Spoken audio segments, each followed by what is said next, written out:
Почитувани, пропаѓањето на Евростандард банка представува уште еден голем неуспех на актуелната власт и сериозен удар во банкарскиот и финансискиот сектор. Се случува ли нов октопод и тат втор дел? Да бидеме на чисто. Државата во услови на корона криза станува несловен рекордер по две работи. Првата, станавме единствена земја која во услови на економска и корона криза ја поскапи цената на струјата. И втората работа, станавме единствена држава која во вакви негативни услови за земјава дочекува пропаст на банка. Со ова директно и индиректно засегнати се огромен број на пензионери кои добиваат пензија преку користењето на услугите на банката, луѓе кои добиваат плата и бизниси кои ги користеле услугите на банката.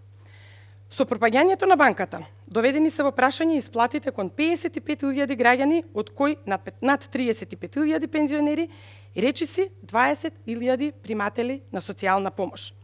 Со ова, на терет на државата во услови на криза се додаваат депозити во износ од 4,4 милиарди денари или околу 70 милиони евра. Дилеми кои се наметнуваат во овој момент се: што ќе се случува со депозитите на правните и физичките лица? Загрозени се и лицата кои имаат стамбени кредити. Важно е и прашањето што ќе се случува со лицата кои имаат хипотекарен стамбен кредит, кои редовно си го исплаќале. Дали ќе се активираат хипотеките и ќе се продаваат преку извршители? Почитувани граѓани, ова ќе создаде хаос во банкарскиот сектор и тоа во услови на корона криза. Проблемот треба да се гледа и посистематски, а особено ако знаеме дека во јавноста кружа информации дека банката имала проблем уште минатата година.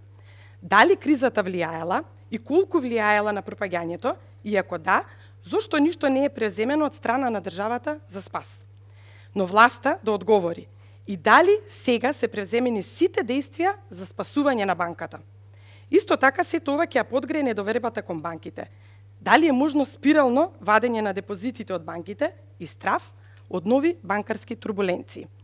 Очигледен факт е дека сето ова ќе предизвика и нестабилност во банкарскиот сектор.